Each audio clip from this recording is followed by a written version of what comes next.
Es una alegría saludarlos en esta noche y estar con ustedes en este lugar para estudiar la palabra de Dios. A veces cuando se hacen algunos cambios, los cables se mezclan, ¿verdad?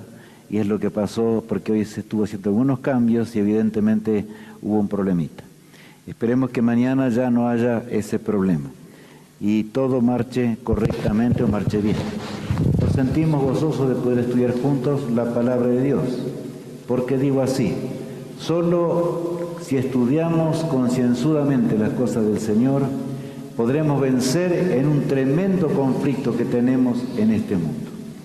El gran conflicto entre Cristo y Satanás, que comenzó en los cielos, comenzó a la diestra de Dios. Nos cuesta entender, en realidad ese tema es un tema muy grande, y debo mencionar solamente algunas cosas hoy de lo que realmente ocurrió, pero pasó en los cielos.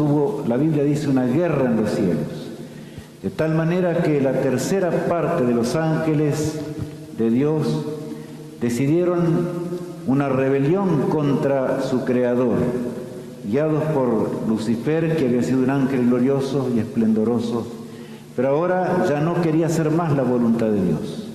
No se sentía en armonía con los planes de Dios ni con los planes que Dios tenía para la existencia de todo el universo. Una terrible rebelión hasta que Lucifer fue expulsado de los cielos, pero no terminó allí. Todos debíamos entender lo que es el conflicto. Con asombro, el universo entero ve lo que significa ese conflicto, y hay 4 principios de la gran rebelión que Satanás introdujo en este mundo cuando el hombre pecó, porque Adán, ¿no es cierto?, me refiero específicamente a Adán, voluntariamente escogió el pecado. Desgraciadamente fue así. La Biblia dice que Adán decidió seguir a Satanás. Por eso tenemos el mundo como está. A veces no entendemos y decimos, ¿por qué Dios creó un mundo malo, un mundo lleno de problemas, un mundo lleno de muerte, dolor? Pero saben, amigos, Dios no creó al mundo de esta manera. El mundo existe de esta forma porque simplemente el autor del mal lo convirtió así y Adán y Eva eligieron el pecado. Satanás, hay 4 principios en esa rebelión. El texto de Isaías 14, el verso 14, nos habla acerca de lo que pretendía Lucifer. Él quería ser igual a Dios. Por eso dice allí, sobre las alturas de las nubes subiré y seré semejante ¿a quién? Al Altísimo. O sea, quería ser igual a Dios. Ese era el plan que Lucifer tenía. Él quería ser igual a Dios, pero era un ser creado, no era Dios. El orgullo, la vanidad, la ambición lo llevaron a esa desgracia. No fue un asunto de un instante, no sabemos cuánto tiempo duró. Toda la divinidad hizo lo que podía para que Lucifer retrocediese de esa triste elección que había comenzado, pero desgraciadamente su porfía continuó y el pecado llegó hacia la existencia. Él quería tener la inmortalidad. Saben, la Biblia enseña claramente que solo Dios posee inmortalidad. Él, un ser creado, no tiene inmortalidad. Pero allí en el jardín del Edén, Él enseñó en primer lugar a Eva cuando la tentó, ¿verdad? Y en Génesis 3:4 dice lo siguiente, y leemos así. Entonces la serpiente dijo a la mujer, no moriréis. O sea, la serpiente dijo a la mujer, no moriréis. Satanás en forma de serpiente, porque no era la serpiente la que hablaba, ¿verdad? Y de paso, cuando hablamos de la serpiente, hoy vemos como el animal más feo, ¿verdad?, más horripilante que existe en este mundo. En realidad no era así, era el animal más bello que Dios había creado. Con sus alas que poseía, se podía vislumbrar un arco iris de luz. De manera que Lucifer eligió ese animal para que hablase. ¿Era común que la serpiente o un animal hablara? No. Pero ahora se acerca Eva al árbol prohibido y por supuesto allí tenemos el segundo principio de la rebelión contra el cielo. Satanás quería ser igual a Dios. Entonces la serpiente que hablaba, ¿verdad?, le dijo a la mujer: no moriréis. No es verdad eso de que la muerte va a entrar a causa de la desobediencia, que la muerte va a entrar a causa si tú comes de este árbol que Dios te prohibió. No es así, sino que serás igual a Dios. Podrás disfrutar de un panorama mucho mejor que el que hoy tienes, de placer, de gozo y de inteligencia. El tercer principio de la gran rebelión lo describe San Juan en el capítulo 3, en su primera carta, el capítulo 3, el verso 8. El que practica el pecado es del diablo, porque el diablo peca desde el principio. Para esto apareció el Hijo de Dios, para deshacer las obras del diablo. O sea que aquí habla de lo que es el pecado. Dice, el que practica el pecado es ¿de quién? Es del diablo, porque ¿desde cuándo peca Satanás? Desde el principio, dice. O sea que Satanás comenzó con el tremendo drama del pecado y acá aclara y dice luego, ¿verdad? Para esto apareció el Hijo de Dios, para deshacer las obras del diablo, porque las obras del diablo, ¿cuáles son? Es la transgresión a la ley moral de Dios, la transgresión de los mandamientos de Dios. De manera que esa lucha que hay en el universo, por naturaleza nosotros hoy pecamos. La naturaleza humana está sujeta al pecado, pero no fue así en el principio cuando Dios creó al hombre. Dios es amor y Dios dio libertad a sus seres creados. Es por eso que Lucifer eligió el pecado y las desgracias llegaron, ¿verdad? Adán y Eva escogieron el pecado y llegó el pecado. Pero Satanás no da libertad. Miren lo que dice allí Juan, el capítulo 8, el versículo 44. Vosotros sois de vuestro padre el diablo, y los deseos de vuestro padre queréis hacer. Él ha sido homicida desde el principio y no ha permanecido en la verdad, porque no hay verdad en él. Bueno, aquí habla de la verdad. ¿Qué dice? ¿Hay verdad en Satanás? No, él va contra la voluntad de Dios. Anoche veíamos que solamente en la palabra de Dios podemos encontrar esa verdad. En lo que el Espíritu Santo reveló para que nosotros entendamos el gran plan de salvación, ¿verdad? Que va desde un Edén hasta el otro Edén, como vemos allí en el diagrama. Pero Satanás inclusive persigue a aquellos que quieren seguir la verdad, así como fue en el principio. Dice, él ha sido homicida desde el principio. Por eso él no permaneció en la verdad y por supuesto va contra la verdad de Dios. Lucha a través de los milenios o de los siglos hasta el fin, hasta cuando Cristo regrese. Estamos en un conflicto entre el bien y el mal. Y a veces nos cuesta entender. Cuando aún decidimos venir aquí a este lugar, hay un conflicto en nuestra mente. Porque Dios quiere que conozcamos la verdad. Pero Satanás quiere que entendamos la voluntad de Dios. No. Es la rebelión de Lucifer, ¿verdad? Ha de luchar hasta el fin, hasta cuando Dios lo destruya.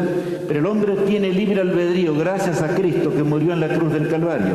Miren lo que dice allí en esa gran profecía, la primera, en Génesis 3:15. Leemos. Y pondré enemistad entre ti y la mujer, y entre tu simiente y la simiente suya. Esta te herirá en la cabeza, y tú le herirás en el calcañar.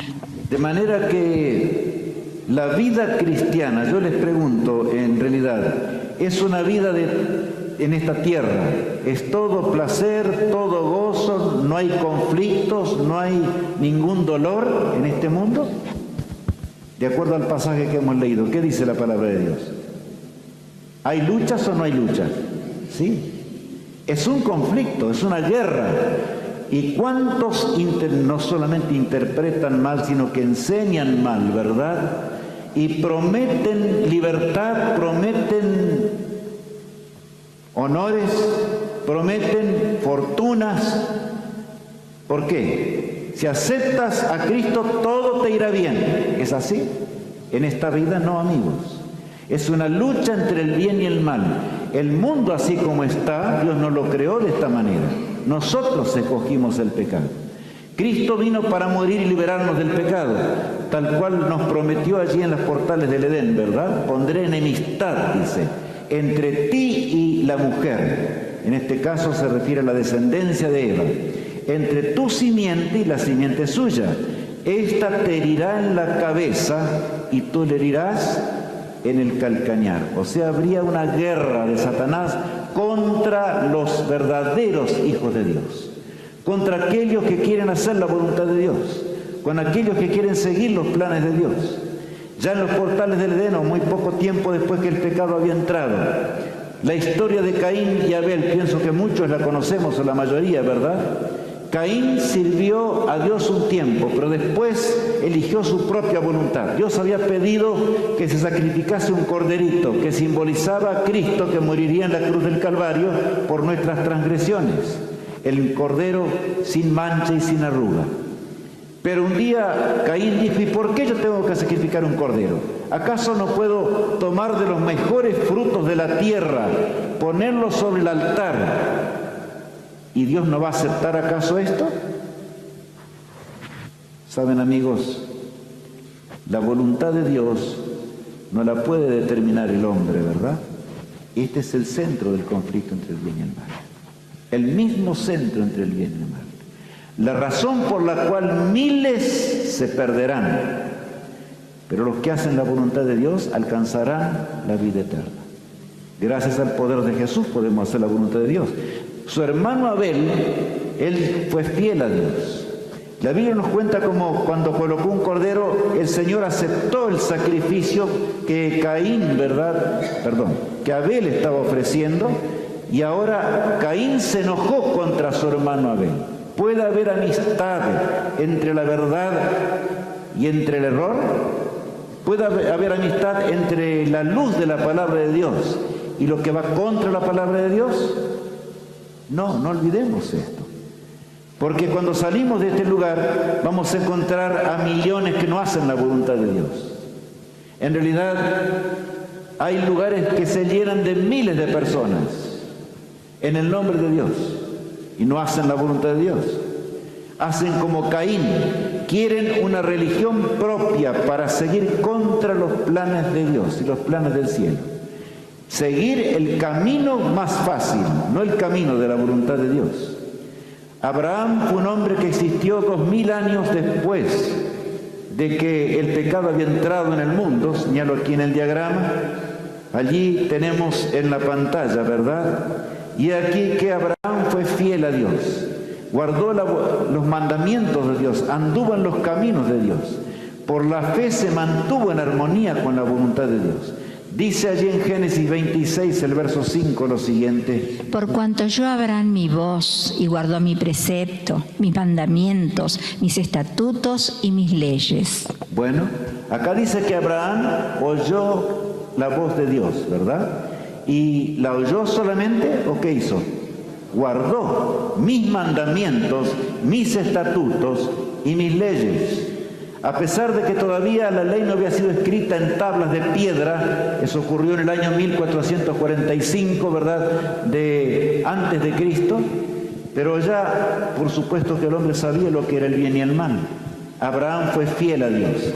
Gracias a Jesús que moriría por él. Gracias a aquel que él confiaba plenamente que daría la vida por él y él pagaría la deuda enorme que él había causado, el hombre había causado en la ley moral de Dios. El remanente de Dios o pueblo de Dios. Y aquí viene algo, amigos, y quiero que entendamos. Tal vez nos va a ayudar esta luz, la voy a poner en forma doble para que quede más grabada. En el Edén se hizo siempre la voluntad de Dios. El pecado entró. Y por supuesto el pecado es rebelión contra el cielo, la apostasía. La verdad de Dios se mantuvo a través de milenios y los que sean fieles a esa voluntad de Dios heredarán la vida eterna. Por eso es que tenemos las Sagradas Escrituras. La Biblia nos promete un hogar, un nuevo hogar del cual también anoche llegamos a comprender o a entender. Pero saben, amigos, es algo muy grande el poder entender algo. que en realidad el problema del pecado que a través de la historia se fue llevando a cabo, ¿verdad?, nos aparta más y más del carácter de Dios.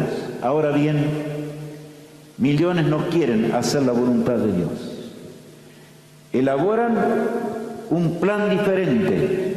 Lo que vemos aquí arriba dice verdad igual a lealtad a Dios. Todo aquel que quiera hacer la voluntad de Dios se transforma en el remanente o se transforma en el pueblo de Dios. La Biblia no nos habla de una religión en particular. Yo sé que este es un concepto un poquito nuevo, ¿verdad? Para algunos, por lo menos. ¿Nos habla de qué? ¿La Biblia contiene varias voluntades de Dios o es una la voluntad de Dios? Es una. ¿Y cómo es posible que la gente anda con la Biblia debajo del brazo y cada uno hace lo que le parece? Ese es el gran problema del pecado, el que se originó en los cielos. Pero Dios, en su amor y misericordia, Él quiere que vivamos para siempre, nos creó para que vivamos para siempre. Dios no es el autor de la muerte. La muerte es consecuencia de seguir la transgresión que Satanás comenzó en los cielos, ¿verdad? Eso es lo que nos dice la palabra de Dios. Pero Abraham fue fiel a Dios en todas las cosas. Guardó los mandamientos de Dios y gracias a la fe en Jesús, porque él tuvo fe en el Cordero de Dios que daría su vida en la cruz del Calvario por él. Como nosotros hoy tenemos que mirar hacia la cruz del Calvario y tener fe. Cuando tenemos fe en Cristo, tenemos deseos de hacer el bien y nuestra voluntad habrá de amoldarse a la voluntad divina que emana de la palabra de Dios. ¿Cuán grande es poder entender esto? Pero Satanás luchó y luchará hasta el fin para que esto no ocurra. En realidad, la Biblia nos habla de la fe. Sin fe es imposible agradar a Dios. No podemos por nuestras fuerzas guardar los mandamientos de Dios. Solamente si nos convertimos y nos entregamos al poder de Cristo, ¿verdad? Aquel que creó al hombre en el principio, tiene poder para llevarnos nuevamente al hogar, para que lleguemos a hacer la voluntad del Eterno. Bueno, ahora vamos a leer algo que es realmente impresionante. Allí dice el profeta Jeremías, muchos siglos antes que Cristo viniera al mundo ya, allí en Jeremías 25:32 lo siguiente. Así ha dicho Jehová de los ejércitos: he aquí que el mal irá de nación en nación, y grande tempestad se levantará de los fines de la tierra. A ver, ¿cómo sería el asunto del pecado? O el asunto del mal, como dice allí. He aquí que el mal irá, como dice, de nación en nación. ¿Hasta cuándo? Hasta el fin. ¿Notamos? De manera que no esperemos un mundo en el cual no haya pecado. Hasta que Cristo venga, el pecado existirá. La grandiosidad y el amor de Dios se manifiesta muy diferente de lo que los hombres muchas veces creen.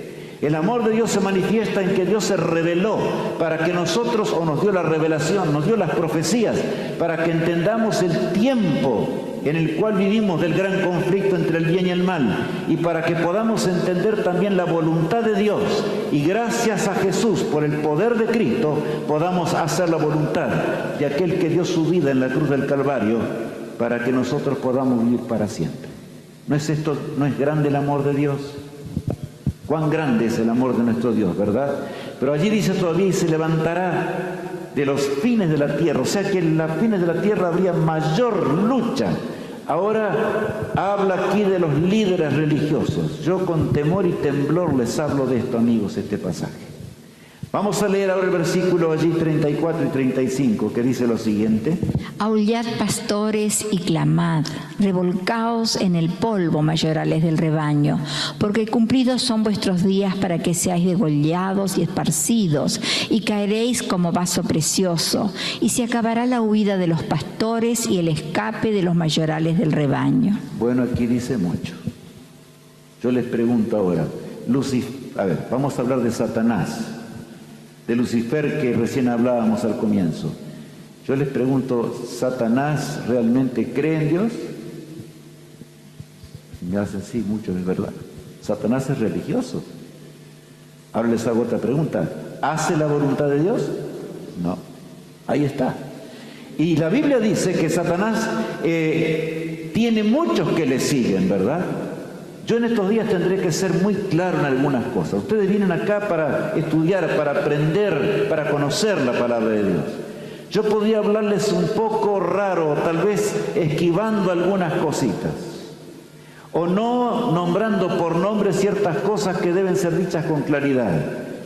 ¿Qué prefieren que haga? ¿Que yo les mencione con claridad las cosas o que ande con vueltas? ¿Cuántos quieren que mencione con claridad? Quiero ver las manos.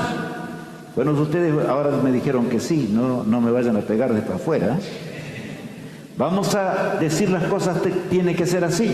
El texto dice, aullad pastores, clamad, revolcaos en el polvo, mayorales del rebaño. O sea, aquellos, ¿verdad?, que no hiciesen la voluntad de Dios, los que fuesen ministros para engaño. Qué terrible ser ahí dice pastores o ministros o como queramos llamarle, ¿verdad? Ministros enseñando el engaño para conveniencias personales. Ministros que en el nombre de Dios enseñarían cosas que no son de Dios. Eso es lo que la profecía anunciaba. Y dice que iría creciendo más y más hasta el fin, ¿verdad? Pero llegará el día cuando se acabará la huida de los pastores y el escape de los mayorales del rebaño. O sea, se va a terminar ya el engaño para siempre y aquellos pastores o falsos maestros que enseñaron lo que no es de Dios, lo que no está en las Escrituras, tendrán que dar cuenta en el gran lago de fuego en el día final de Dios. Eso nos enseña el Señor, ¿verdad?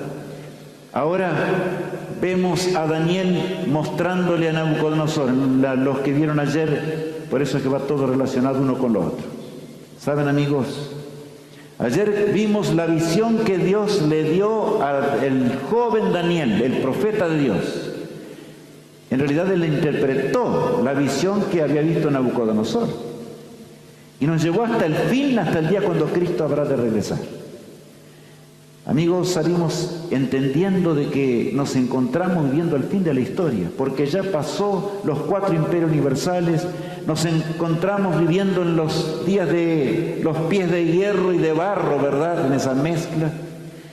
Y la piedra de esa gran imagen va a caer, tal cual decía la palabra de Dios. Todo se cumplió. Babilonia ya es historia, existió del 605 al 539. Medo-Persia, que llegó desde el 539 al 331.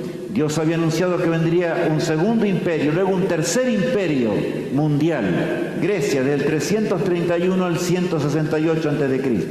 Y luego el cuarto imperio mundial sería el último, desde el 168 hasta el 476 de Cristo, 644 años. El sello de Roma fue colocado sobre la tumba de Jesús. Nunca olvidemos eso. Y lo recalco hoy porque comenzamos a estudiar algo muy grande, amigos.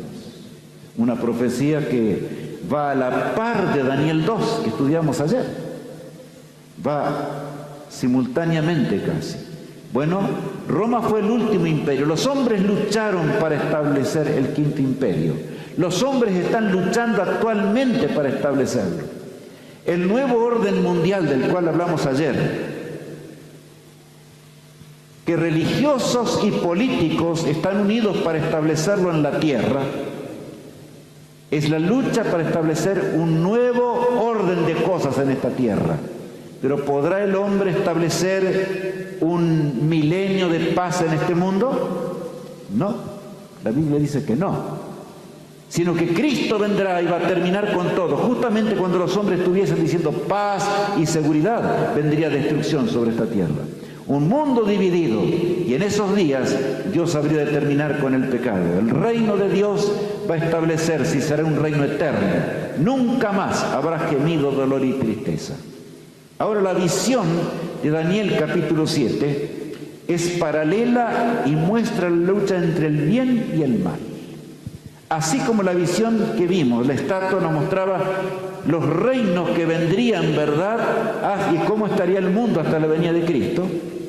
Y aquí que poco tiempo después Daniel ve una visión muy grande, en donde aparecen, ahora diferente, aparecen también 4 animales en lugar de 4 metales diferentes. Y la intención de Dios es mostrarnos cómo el pecado iría de nación en nación, a través de falsos ministros, a través de falsos engaños satánicos, irían de nación en nación hasta el fin. La visión, vamos a leer Daniel 7:2. Daniel dijo: miraba yo en mi visión de noche, y he aquí que los 4 vientos del cielo combatían en el gran mar. Bueno, aquí encontramos un símbolo, ya, que vamos a entender enseguida.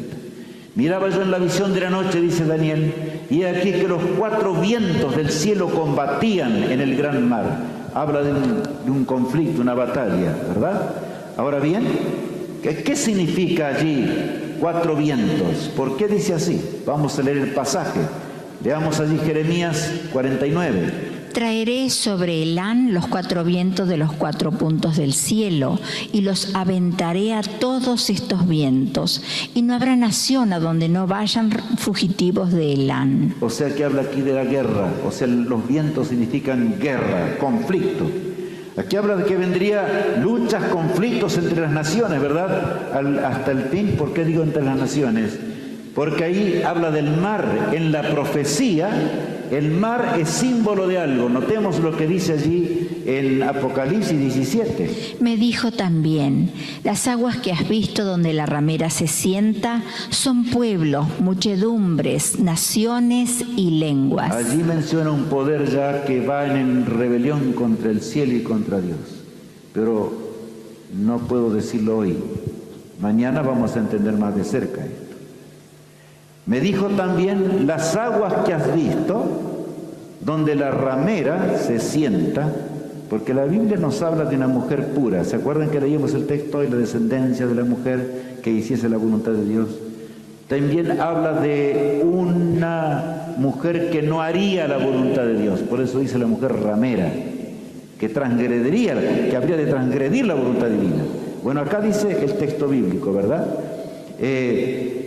Son pueblos, muchedumbres y naciones y lenguas. O sea que el mar es símbolo de ¿qué? De pueblos, muchedumbres, ¿qué más? Naciones. Eso para que entendamos. Dios habla a través del lenguaje, de un lenguaje de símbolos. Pero la misma Biblia aclara los símbolos. No es que yo tenga que decirles a ustedes, esto simboliza aquello, esto simboliza lo otro, sino que la misma Biblia nos enseña, ¿verdad? La palabra de Dios. Ahora, allí vemos lo que Daniel soñó, pero vamos a leer en la Biblia. Daniel 7:3.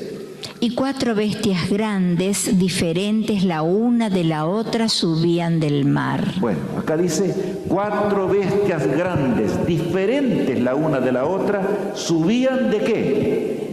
Del mar. O sea que de entre los pueblos, muchedumbres y naciones, salían ¿qué? 4 reinos, 4 imperios. ¿Se acuerdan de anoche cuántos? La estatua se señalaba cuántos. 4 también. La cabeza de oro, pecho de plata, el vientre ¿de qué? De bronce, las piernas de hierro. Y después nunca más un imperio mundial. Pero acá Daniel observa que salen del mar 4 animales, bestias, dice aquí la palabra de Dios. Bien, ahora leemos en el versículo 17 y 18. Estas 4 grandes bestias son 4 reyes que se levantarán en la tierra. Después recibirán el reino los santos del Altísimo y poseerán el reino hasta el siglo, eternamente y para siempre. Me gusta mucho este pasaje porque tiene una gloriosa esperanza. Allí, ¿verdad? Dios le recuerda a Daniel. Daniel se encontraba en el cautiverio en Babilonia. Y Daniel, sé fiel, le dice. La historia va a ser larga. Daniel quería ya la eternidad. Amaba a Dios. Y cuando amamos a Dios queremos vivir con Jesús, ¿verdad?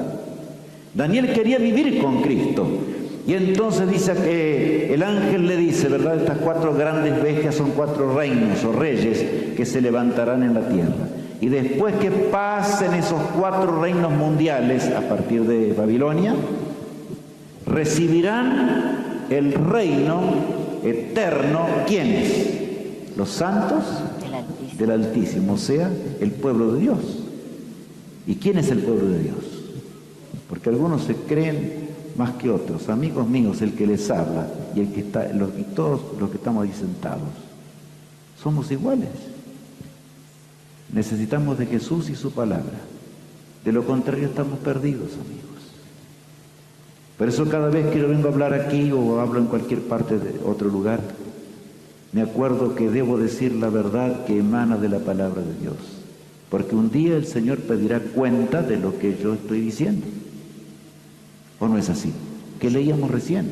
Yo no quiero ser un falso ministro. Porque Dios dice que hay de aquellos, ¿verdad? Como leíamos hoy.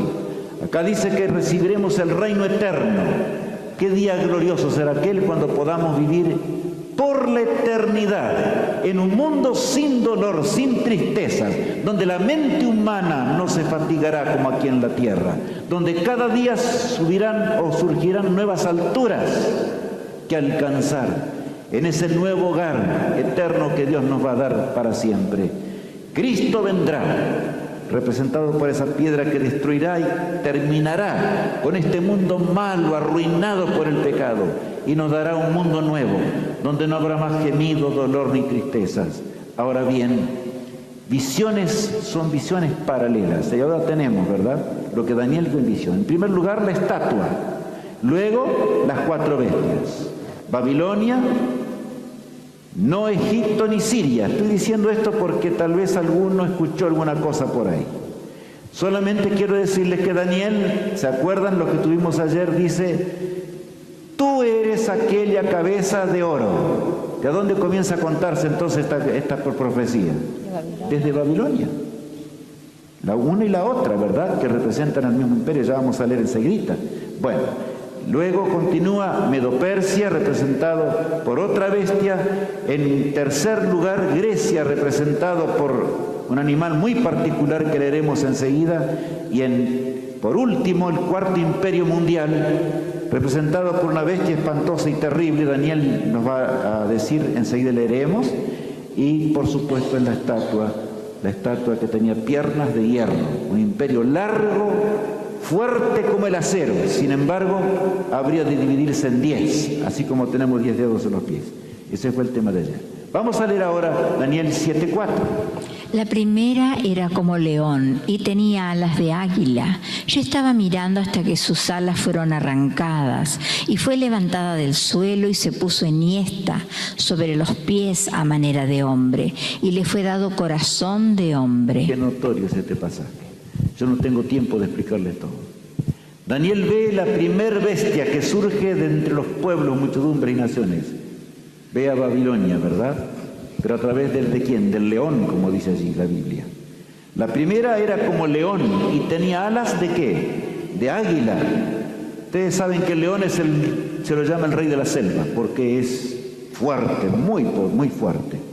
Yo estaba mirando hasta que sus alas fueron arrancadas y allí agrega, y fue levantada del suelo y se puso enhiesta, o sea, se levantó, se enalteció sobre los pies a manera de hombre y le fue dado corazón de hombre.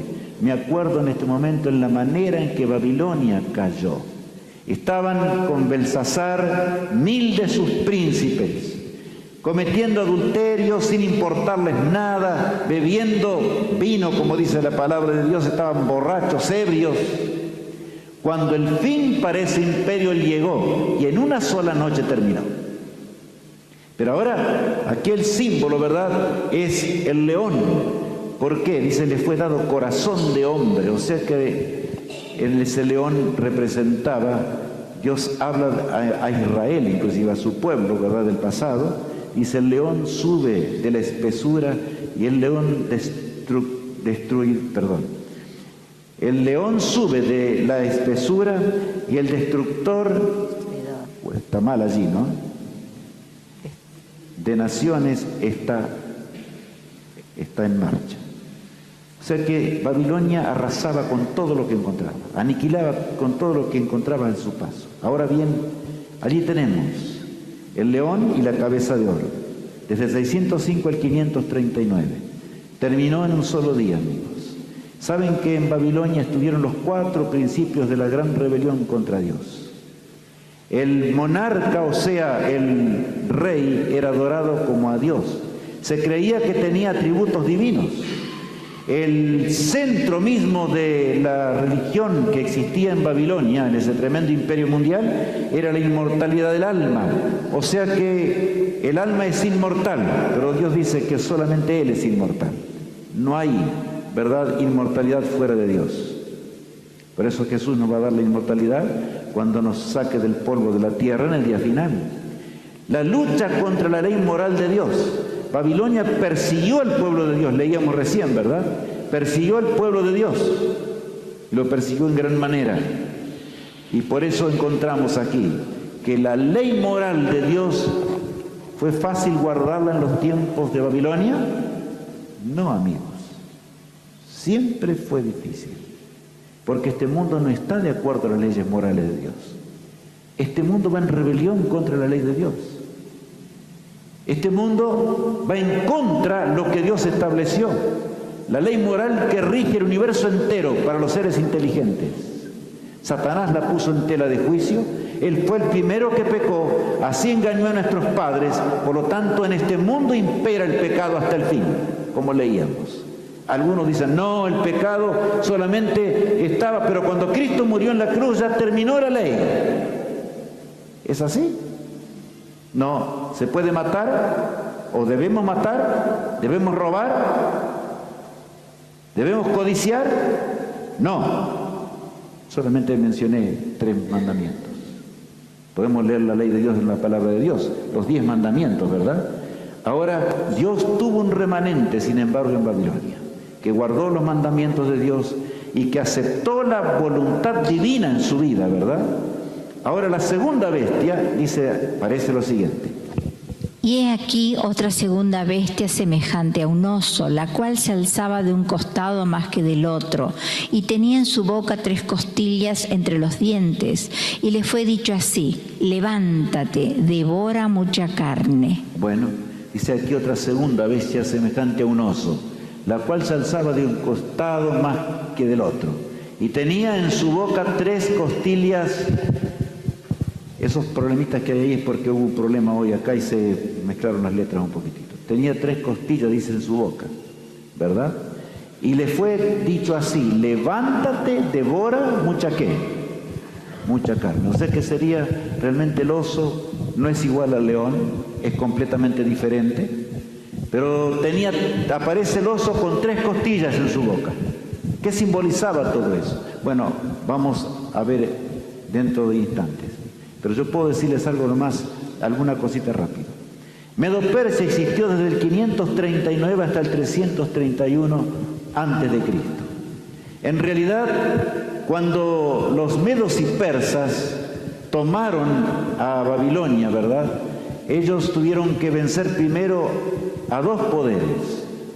Vencieron allí a poderes que Egipto, Libia y a Babilonia misma, y ahora entonces establecieron ese reino mundial, el imperio que se llamó el imperio medo-persa. Siempre los persas predominaron sobre los medos. Por eso apareció un oso inclinado, como dice allí la palabra de Dios. Hasta ese detalle daba, ¿verdad? También en este imperio los 4 principios de la rebelión contra el cielo fueron enseñados. Era fácil, eran imperios mundiales, y hay de aquel que desobedeciese a las leyes, ¿verdad?, de los monarcas que gobernaban. El ser igual a Dios, se creía que la influencia de los dioses estaban sobre el monarca, por lo tanto tenía atributos divinos.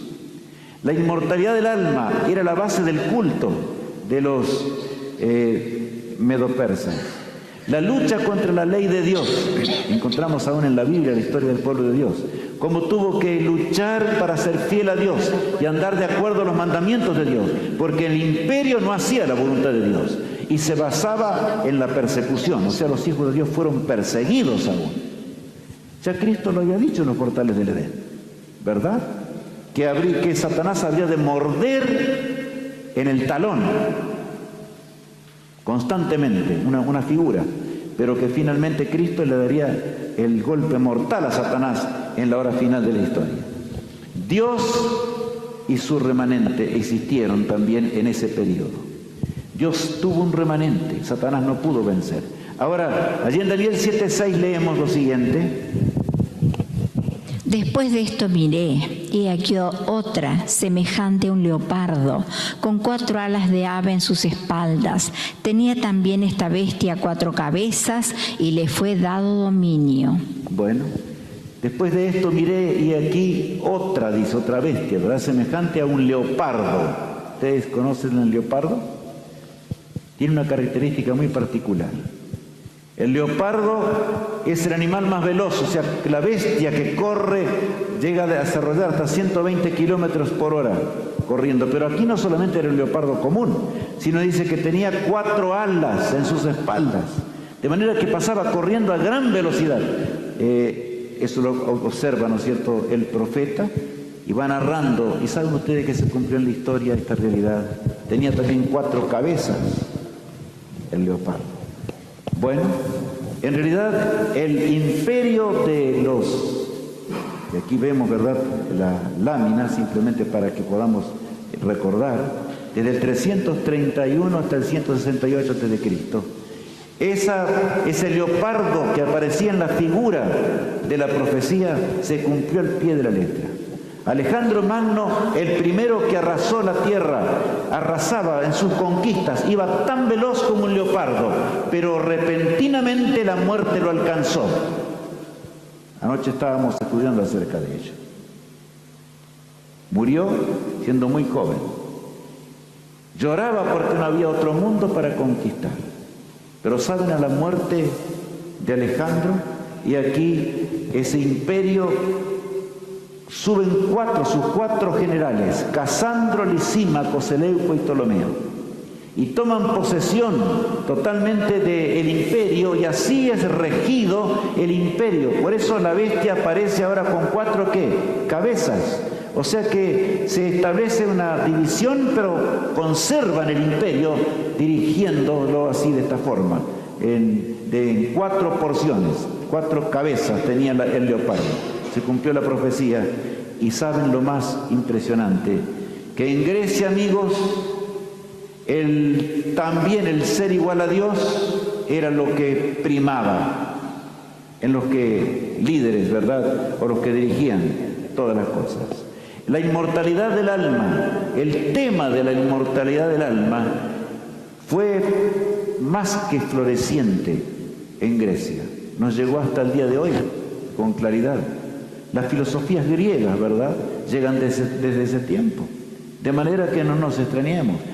¿Qué leíamos hoy al comenzar? El pecado irá de nación en nación. ¿Hasta cuándo?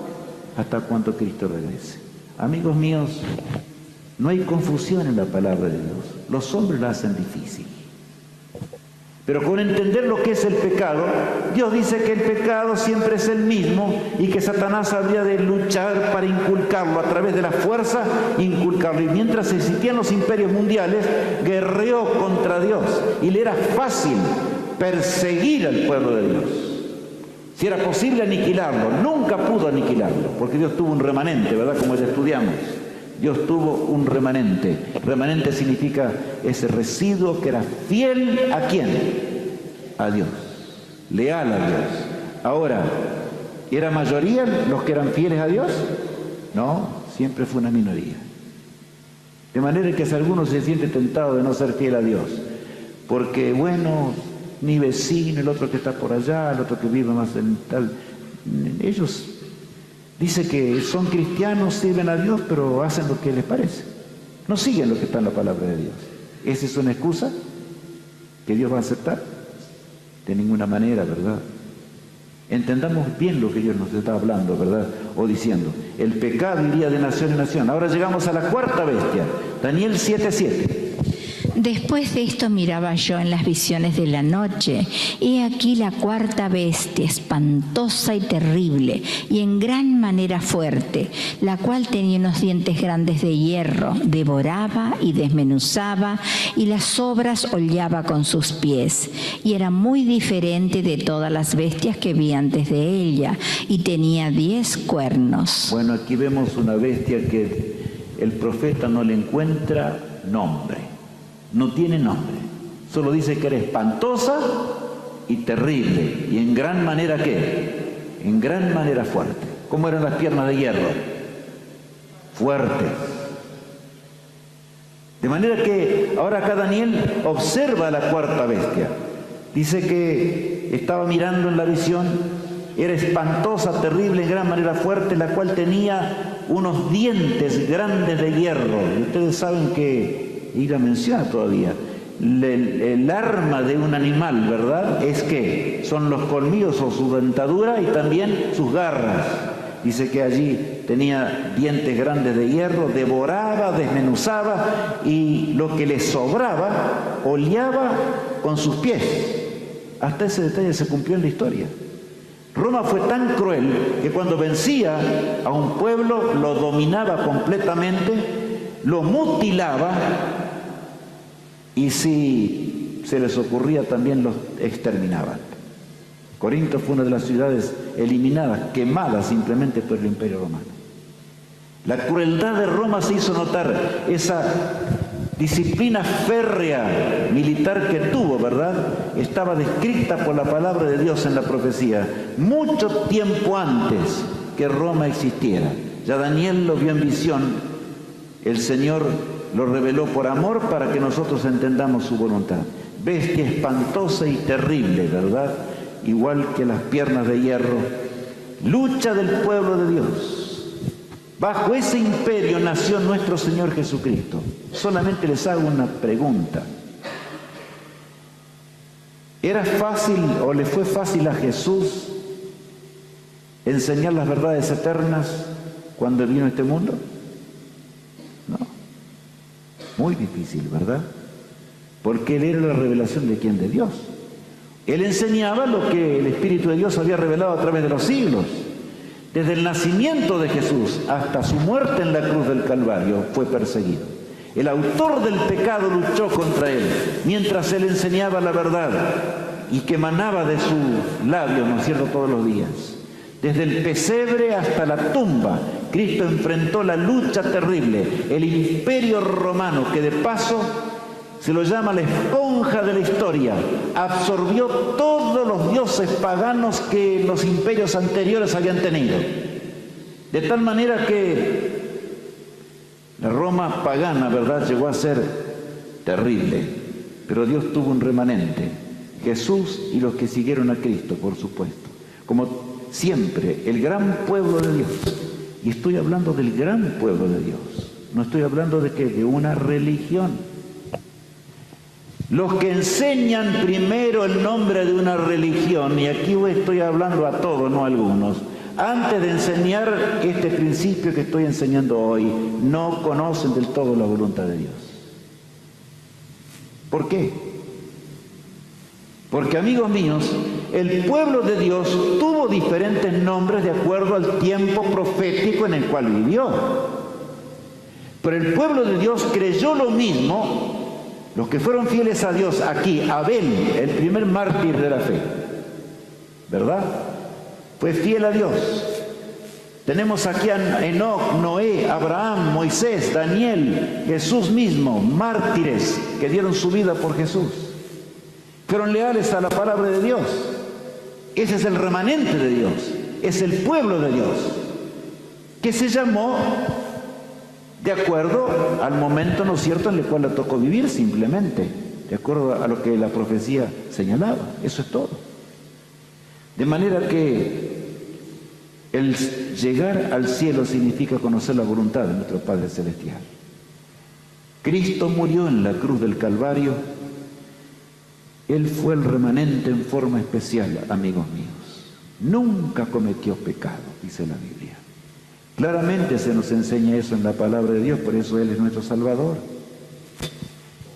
Él puede vencer por nosotros. De manera que si nosotros entregamos nuestra mente a Él, entregamos nuestra voluntad a Jesús, yo les pregunto, ¿perdió alguna batalla Cristo mientras Él vivió en este mundo? Nunca. Por eso Él se hizo hombre para que nosotros, para que yo pueda un día habitar la eternidad. En esto consiste el amor de Dios, amigos. Porque de tal manera amó Dios al mundo, que dio a su Hijo, ¿para qué? Para que todo aquel que en Él cree no se pierda, sino tenga vida eterna. Pero ¿qué es creer en Jesús? Si yo digo que creo en Cristo, pero no haga la voluntad de Jesús, ¿estoy creyendo? No. Estoy negando la voluntad. Estoy negando, ¿no es cierto?, con mis hechos, lo que yo digo que creo. El apóstol Pablo, por ejemplo, que siguió a Jesús, él tuvo también que sufrir por ser fiel a Dios. Leamos allí en 2 Timoteo 4, en adelante vamos a leer. Porque yo ya estoy para ser sacrificado, y el tiempo de mi partida está cercano. He peleado la buena batalla, he acabado la carrera, he guardado la fe. Me detengo un instante. ¿Cómo entendía el gran apóstol San Pablo? Muchos se golpean el pecho y dicen, soy cristiano. Amo al apóstol Pablo, amo al apóstol Pedro, pero no hacen lo que el apóstol Pablo hizo, ni tampoco lo que Pedro hizo. Bueno, a ver cómo entendía. Porque yo ya estoy para ser sacrificado, dice. Y el tiempo de mi partida está cercano. Él sabía, estaba encarcelado en Roma, él sabía que ya no le quedaba más tiempo. Él había hecho todo lo que podía para predicar el Evangelio. He peleado la buena, ¿qué? Batalla. ¿Qué cosa es esta vida? Es un conflicto entre el bien y el mal, amigos.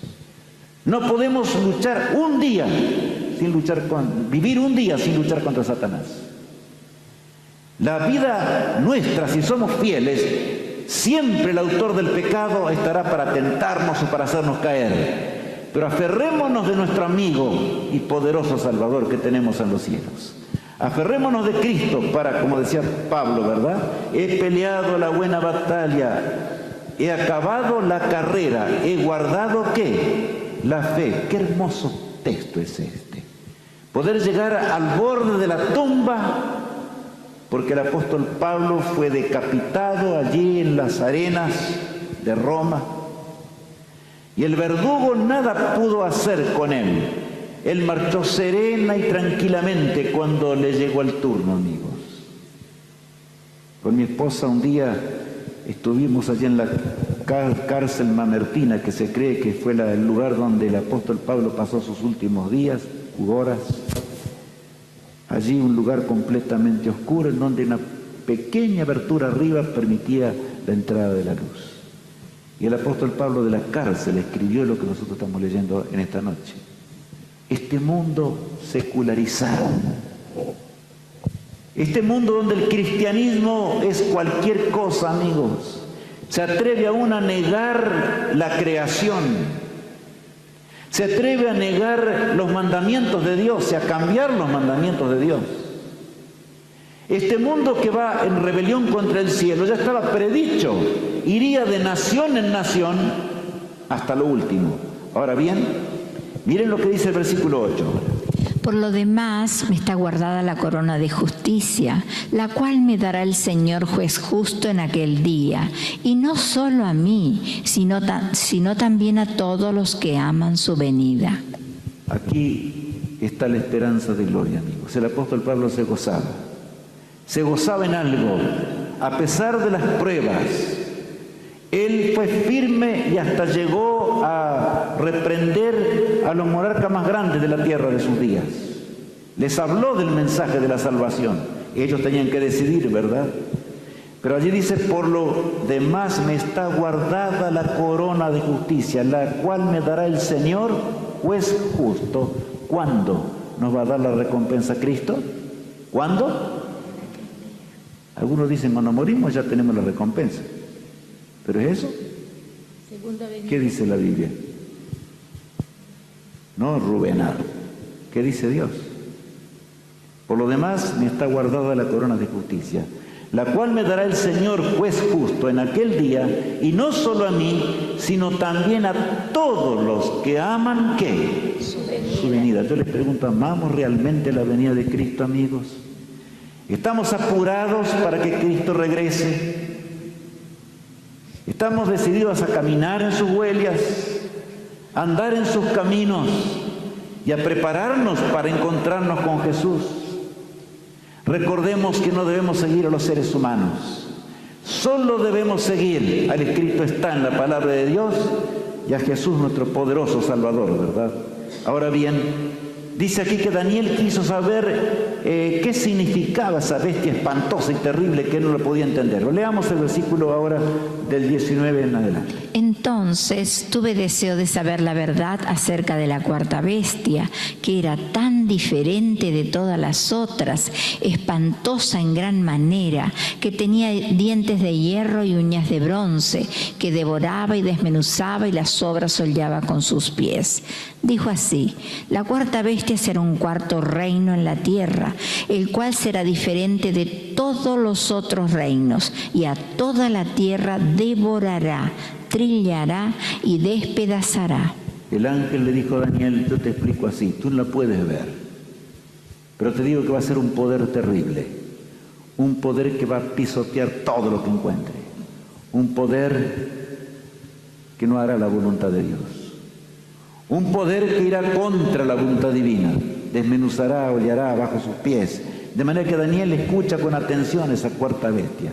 Tenía ciertas características Roma, pero ya vamos a estudiar. En Roma el César era adorado como un dios. La inmortalidad del alma fue el centro del culto romano. De manera que no nos extrañemos de que muchos disparan de los muertos. Yo disparo de los que viven, amigos, si no hacen la voluntad de Dios. Pero los muertos nada saben, dice la Biblia. Ahora bien, aquí dice luego la lucha contra la ley moral de Dios. Roma persiguió, mató, hizo cuanto quiso. Introdujo el paganismo en forma terrible en la tierra. Por supuesto que también no hizo la voluntad de Dios. Y el cuarto principio de la rebelión, la persecución de la cual hablábamos, ¿saben? Las 10 persecuciones romanas en los cuales desde el 100 hasta el 313 el remanente de Dios, el pueblo de Dios, tuvo que huir a las montañas, hacían cuevas en las montañas, a las catacumbas. No tengo tiempo para contarles todo hoy. Pero allí en las catacumbas, en lo profundo de las catacumbas, hasta el día de hoy se encuentran rastros de los fieles hijos de Dios, que siendo leales al Creador se escondían allí. Inclusive se han encontrado fosas en las cuales era lo suficientemente grande como para colocar agua y ser bautizados como Cristo fue bautizado en el río Jordán, ¿se acuerdan? Juan el Bautista lo bautizó allí en el río Jordán. Y allí en la oscuridad de la tierra, aquellos eran fieles. Las 10 persecuciones romanas cumplieron la profecía, pero Roma habría de ser el último imperio mundial, amigos. Y la pregunta que yo quiero hacerles ahora, ¿y cómo se las arreglaría Satanás con sus 4 principios de la gran rebelión, verdad, para inculcarla en la humanidad cuando el mundo estuviera dividido? Porque era más fácil cuando el mundo era marchado o era guiado por un solo imperio. Totalmente más fácil. Bueno, el remanente de Dios fue fiel a pesar de la terrible persecución de Roma. La Biblia habla del cuerno pequeño, amigos. Cuerno pequeño porque nace pequeñito y crece hasta llegar a ser muy grande. Leamos acerca de ello. Allí Daniel ve en la visión, ve la bestia espantosa, ve que tenía 10 cuernos. Vamos a leer allí en Daniel 7:8. Mientras yo contemplaba los cuernos, he aquí que otro cuerno pequeño salía entre ellos, y delante de él fueron arrancados 3 cuernos de los primeros. He aquí que este cuerno tenía ojos como de hombre, y una boca que hablaba grandes cosas. Bueno, aquí, por supuesto, Roma fue dividida en 10. La estatua que estudiábamos ayer tenía los pies. ¿Cuántos dedos tenemos? Las 10 tribus del norte de Europa invadieron y terminaron con Roma.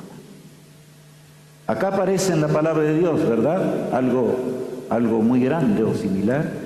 Dice que él miraba la bestia que tenía 10 cuernos también. Roma se dividiría en 10. Pero observa que un cuerno pequeño, ¿notaron? Un cuerno pequeño salía entre ellos, entre los 10. Y delante de él fueron arrancados, ¿cuántos dice? 3. Y entonces el cuerno pequeño comienza a existir. ¿Saben que esto también se cumplió en la historia, amigos? Y Satanás usaría el cuerno pequeño para sembrar los 4 principios de la gran rebelión hasta el día cuando Jesús regrese.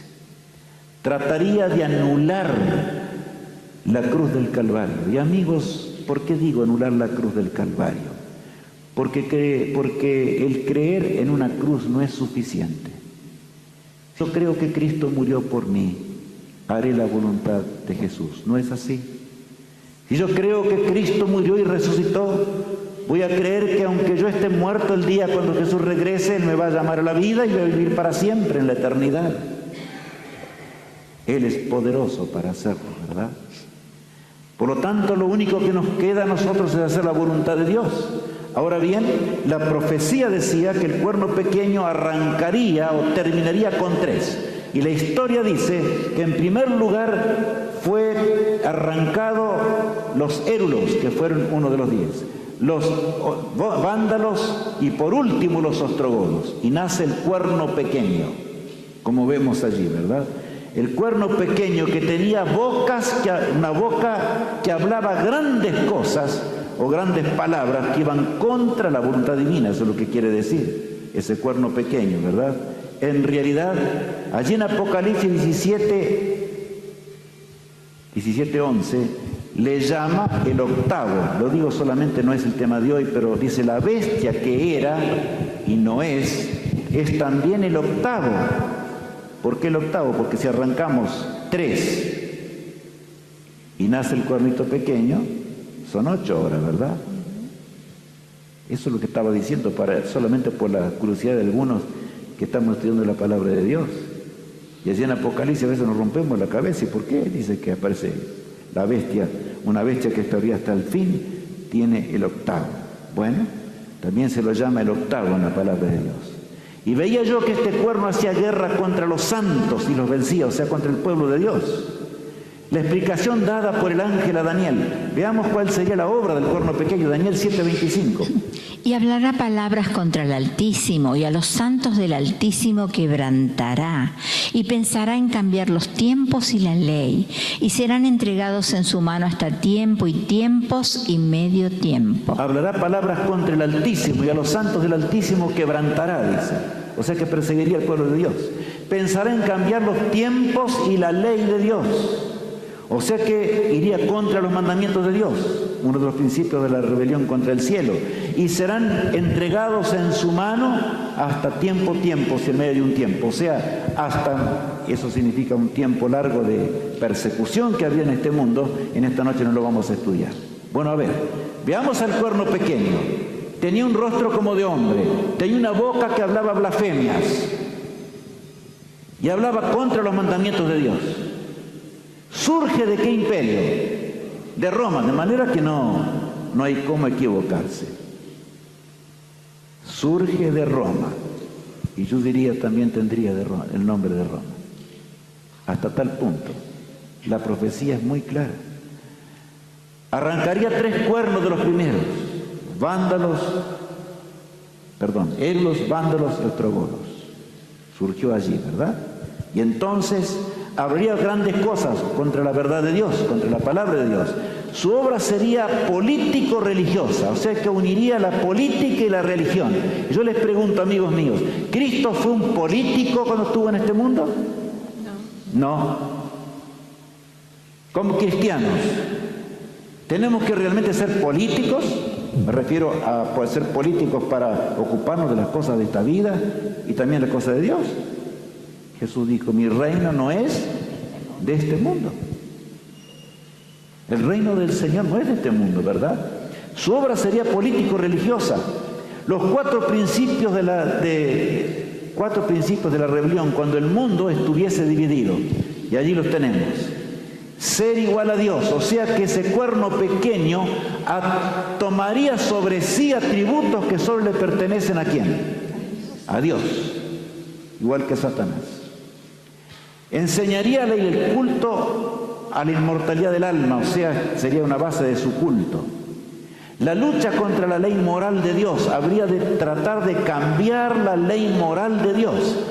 Y habría de perseguir al pueblo de Dios por un tiempos y la mitad de un tiempo. ¿Quieren saber cuánto es ese tiempo? 1960. Vengan mañana. Vamos a hablar mañana acerca de eso. La persecución sería muy grande, amigos.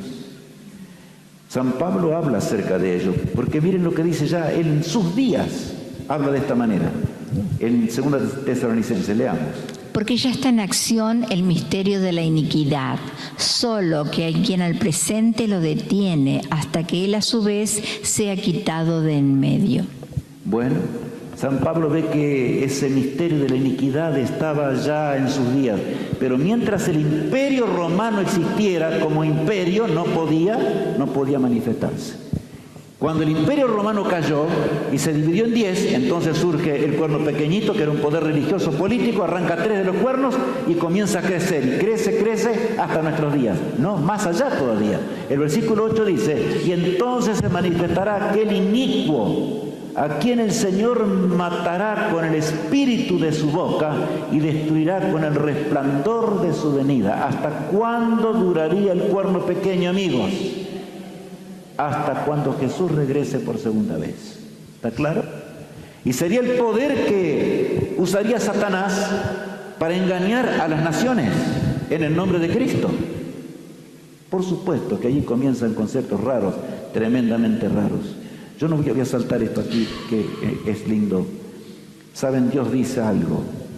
Las doctrinas vanas de los hombres terminan en el lago de fuego, pero el remanente espera a Jesús porque tiene una patria celestial. Y el Señor dice allí en Deuteronomio 30, 19, a los cielos y a la tierra le llamo por testigo soy contra vosotros, que os he puesto delante la vida y la muerte, la bendición y la maldición. Y ahora viene el texto muy grande, que inclusive tiene que ver con el Edén. Escoge pues ¿qué? La vida, para que vivas tú y tu descendencia. Yo les pregunto, ¿quién tiene que elegir? ¿Dios o nosotros? Nosotros. Dios nos presenta la verdad. Dios presenta la profecía para que entendamos. Y nos presentará las profecías hasta el día cuando Cristo regrese en gloria y majestad, amigos. Pero claro, el hombre tiene que elegir entre servir a Jesús para siempre o seguir al autor del pecado, que será finalmente aniquilado.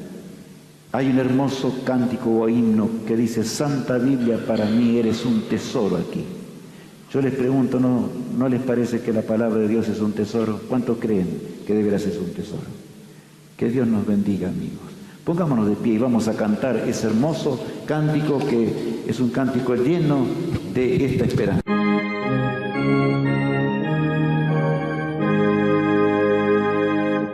Santa Biblia para mí, eres un tesoro aquí, tú contienes con verdad la divina voluntad, tú me dices lo que soy.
agradecer a Dios porque Él nos dio su palabra.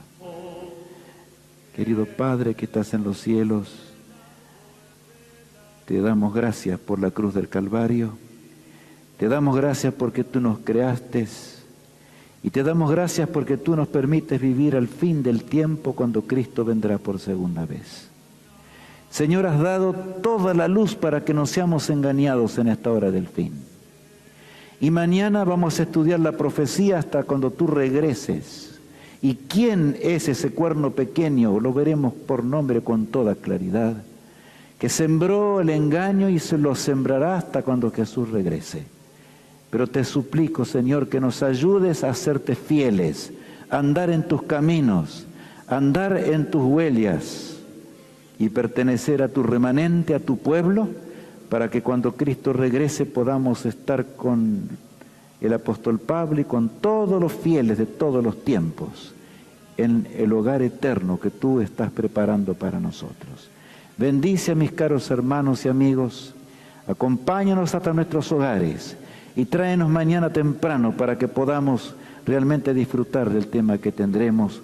Lo pedimos en nombre de Cristo nuestro Salvador. Amén. Amigos, Dios nos bendiga. La obra maestra del enemigo de Dios. Seguiremos con esta profecía en el día de mañana. Un tema tremendamente grande. Que Dios los bendiga, los guarde. Hasta mañana.